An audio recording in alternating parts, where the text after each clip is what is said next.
Hi everybody, this is Penal Ben Wangu, PNG and International Study Year 2.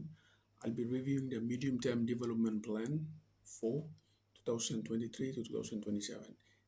The aim of the medium-term development is to ensure that the economy of Papua New Guinea rises from 164 billion to 200 billion economy. Now, in the MTDP development program, it has 12 priority areas. It is known as SPA, Strategic Plan Areas. And inside those areas, there are some issues the government have identified. So I have selected SPA number 6, and it's about national security. The national security has 6 deliberate ways in which the government has ways in ensure to effectively address those issues.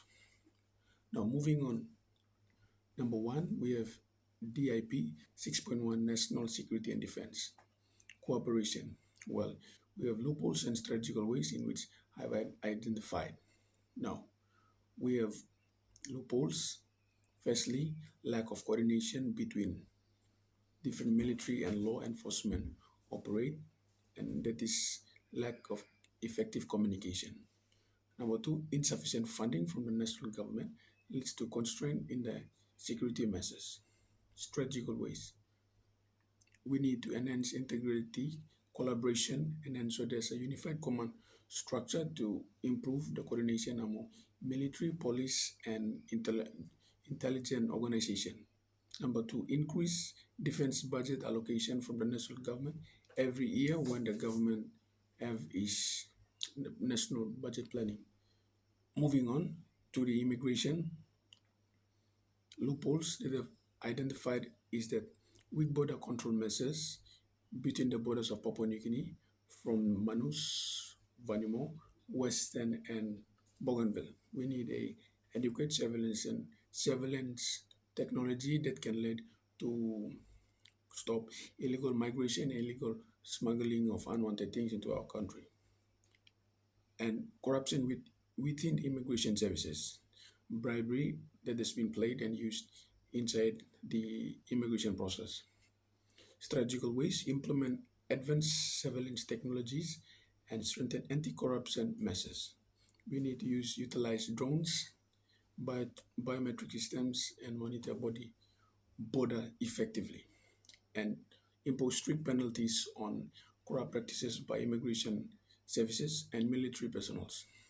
Moving on, deliberate ways 6.3 cybersecurity loopholes that have identified the previous government have outdated infrastructure that is ineffective to address cybersecurity measures and lack of public awareness supported by cybersecurity challenges in developing nations, politics, and information technology, Taylor and Francis, 2022.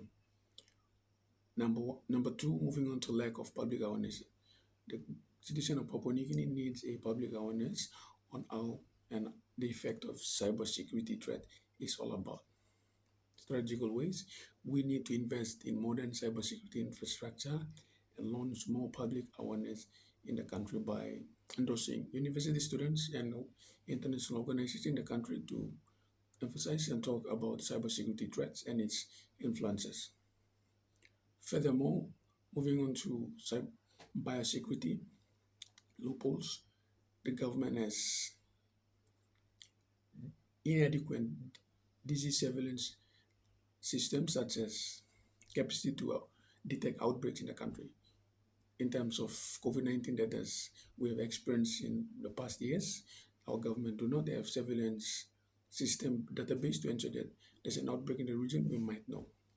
Poor coordination with international bodies, we need to have a strong collaboration with global health around the country. Strategical ways, we need to ensure that there is a developing comprehensive surveillance programs between our departments from the health and other security departments to identify biological threats and biological threats into our country. Moving on to strategical ways, we need to partner with second strategical ways, we need to partner with WHO and international organizations to share expertise and technology in this area. Moving on to national business protection, loopholes, economic stocks. We depend a lot on export commodities that can destabilize the economy of this country, and the value of the Kina can drop. Strategical ways, we need to enforce and emphasize more on SME, on downstream, and SME local business production in Papua New Guinea in terms of tourism, agriculture, and technology, and emphasize more investors to come in to a country to boost the national business protection and to give them business confidence. Finally, we have the national intelligence.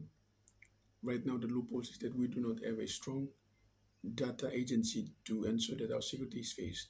It is also being supported by a national security strategy that Papua New Guinea do not have a strong database to ensure its security threats in the country. As a new rising power in the Pacific, we need a database. Strategical ways, we need to create integrated central database so that we safeguard our national interests and information in the country from foreign threats. And this leads me to the end of the analysis about medium term development strategy. And I believe it will be an help to policymakers and political analysts out there to ensure that it's effectively being implemented. Thank you, and I'll see you guys again. Peace, happy independence. Yes.